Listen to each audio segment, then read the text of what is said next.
What events led to the creation of the American Empire? Today, many people deny that America is actually an empire. However, despite a long anti-imperial tradition, America's post-Civil War economic expansion gave it the opportunity to prove itself capable of facing its long-time European competitors, thus allowing it to become an empire. So, three events that led to the formation of the American Empire were the end of the Civil War and the closure of frontier lands. And this led Americas to search for new outlets for their energy. Second event was the Spanish-American War, which led to the acquisition of America's colonies. And thirdly, America historically opposed empires, so it required a period of internal debate. So the first point is that the Civil War was over and the frontier was settled, and that led young Americans to look for a new outlet for their energy. And this led to colonization.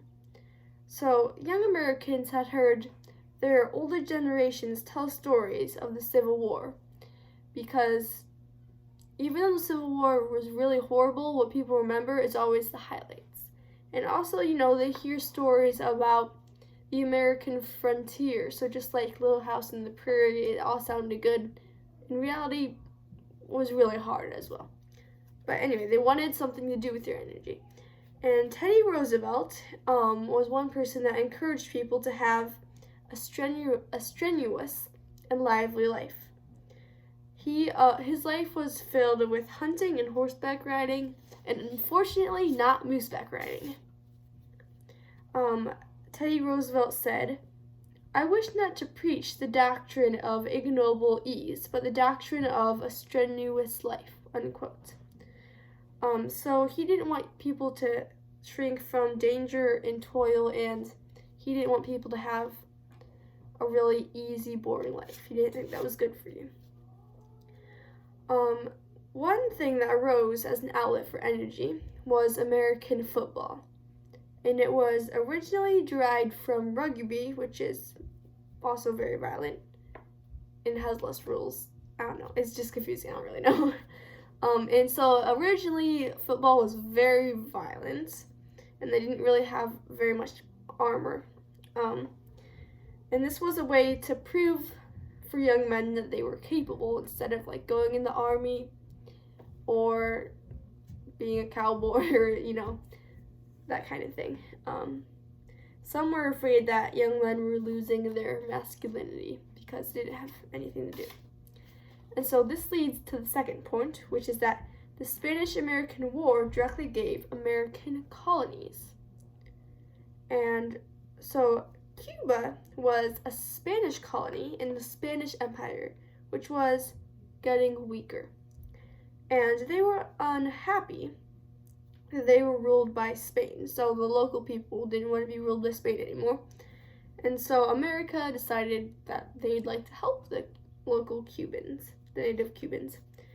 And William Randolph Hearst, he was a publisher, and he wanted to endorse the war so that he could sell more magazines. He said, quote, "You furnish the pictures and I will furnish the war," unquote. So he wanted pictures of the war, and he wanted it to be publicized so he'd get more money, basically. And so the American battleship called the Maine sunk in a Cuban harbor, and it got blamed on Spanish terrorists, though it probably isn't very likely. Anyway, so it got blamed on them, and Hearst got pictures, and he put them in his magazine, and he got what he wanted. And so, yeah, that started the war, but that Americans, they took over, they helped defeat the Spanish in Cuba. So then they moved on to the Philippines. So in the Philippines, Teddy Roosevelt was the assistant to the Secretary of the Navy. And he's like, we have this huge navy, but it's not in the Americas, it's in Hong Kong. And he wants to send the navy all of a sudden to just defeat all the Spanish navy that's in the Philippines. But his boss, the secretary, says no, we shouldn't do that. But Theodore Roosevelt still wants to do that, so when the secretary is gone, he sends a secret message to the commander of the Navy, or the commander-in-chief, and he tells them that there's a secret mission to all of a sudden bring the whole fleet and go to the Philippines. But he can't tell anyone, not even the president. So basically, he's like, okay, he doesn't tell anyone, and they go and defeat the Navy in Hong Kong. So now the Philippine army is basically destroyed, and in the final battle with the Philippines is the Battle of Manila, and the last of the Spaniards are trapped in a fort. And basically they beg Americans to let them surrender because they're really proud and they don't want to surrender to the Philippines. That's right. I don't know. And so America ends up getting the territory of the Philippines. So next, the Americans go to Guam, and they're in front of this naval base or something, I don't know, a castle. And they're firing missiles, looking for the surrender, but they're not surrendering. And then, suddenly, the door opens in the side of a castle, and this guy in, fancy, a dress coat comes out in a rowboat, and he's like, Thank you guys for your salute. We're really honored by that. We would salute back, except we ran out of cannonballs. But it's like, would you guys like to come in for dinner? And they're like, so we're trying to defeat you. Anyway, so then they take over Guam, and the people in Guam are forced to surrender. The third, after the Spanish-American War, it was controversial whether or not they should start an empire. So, what they should do with the territories. President McKinley was the president at the time, and he was surprised when he heard of the war and its outcome, because it was kind of secret, with the whole, secret Navy attack.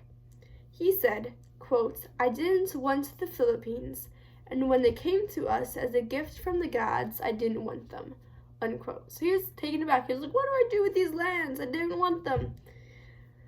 So, some people did not want the colonies. As I said, it was controversial, and because they thought it goes against what America was formed on, because they were the ones that left an empire to begin with. And so that's really one of the big arguments why they shouldn't have. But President McKinley was forced to decide what to do with the Philippines, and so he made kind of a list of pros and cons. So he was thinking through, and he's like, if I gave him back to Spain, that would be dishonorable, because, why would we fight with you, then give you back the lands? What would the purpose of the war be? And he didn't want to give it to other European countries like France or Germany, because they're the rivals, and that'd probably mean to Spain too. And he didn't want to give them liberty, because they're kind of a new country, and it wouldn't be very nice, at least so he says. It wouldn't actually help them. And so he decided that it would be best to make them a territory, but not to call them a colony, and to educate them and uplift and civilize them, which would be the Christian way to do, according to him. So in conclusion, many people are against the idea that America is an empire. However, after the Civil War, Americans found an opportunity to prove themselves, leading to America becoming an empire. These three events were, first, that they needed outlets for their energy after the Civil War and the closure of the frontier. Secondly, the Spanish-American War. And third, internal debate over what they should do with the new lands in the Philippines. Thank you.